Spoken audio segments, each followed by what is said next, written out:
Uh, Hello everybody. Well, got a bit early for work today, so about 15 minutes early in the car park. So I thought I'd do a little vlog while I'm here. Basically, going to be run through. I've been like training now probably for all my life really since I was a boy and I was in the RAF and everything. I've always had high levels of fitness. Always been running, cycling, playing football, etc. I'm just going to go through. I've had quite a few injuries and especially broken bones throughout my lifetime. So, right, the first bone I broke was in my foot. I broke my leg in half and dislocated the ankle from the socket at the base of the leg. So I had to have an operation to insert a plate in my leg, which is still there now. That was 30 years ago, maybe. Anyway, also had to have the tendons operated on the ankle, and the ankle had to be manipulated back into the socket of the leg. So that was a nasty injury early in my early 20s. So that finished me playing football. So I took up I couldn't really do with that injury. I couldn't really do like tight turning sports or anything like that, like football, say badminton, things like that. So running suited me.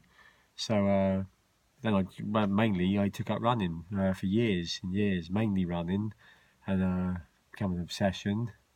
And then about 10 years ago, I took up cycling as well. I bought a bike and enjoyed cycling. And then 6 years ago, I was cycling home from work. I'd done a Saturday morning overtime shift, and I had a 9 mile cycle home, and I was within 200 yards of my house at a junction, and an old boy in a car just completely wiped me out. Yeah, completely his fault. I went over the bonnet of the car, and I just remember then getting up off the floor, and I thought, shit. I thought, this shoulder, nothing's working. Ambulance came, everything, A&E, and it turned out to be quite a complex shoulder injury. Basically, the three main bones in the shoulder, the clavicle, the scapula, and the acromion, I'd broke them all. And that's, from what the A&E doctor told me, that is highly unlikely that happens. You normally break one or two, but when you break three, well, all the linkage is gone. There's no linkage in the shoulder.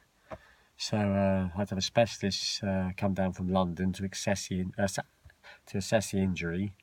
And basically, I had to have a plate in the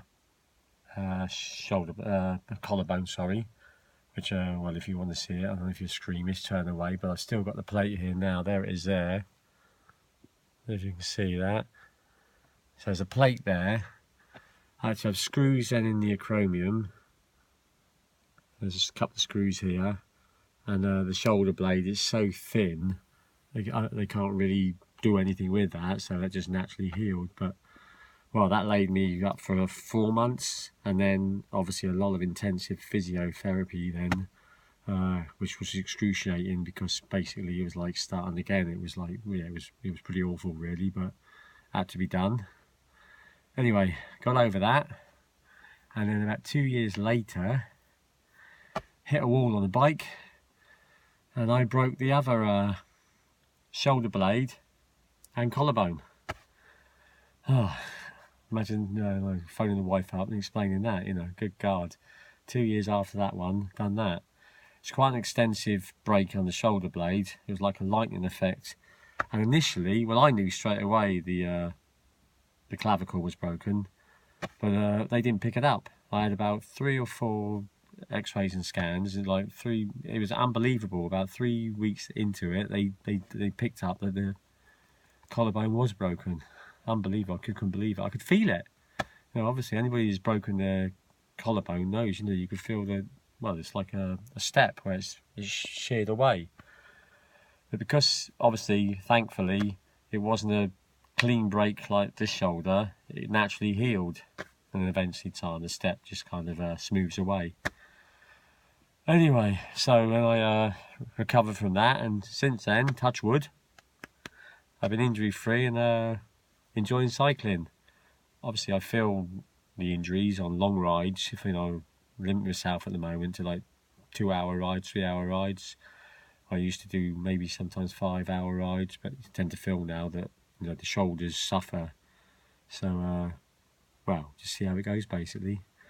But anyway, I thought I'd just update you on my lifetime in sport. Thanks, and I hope you continue watching.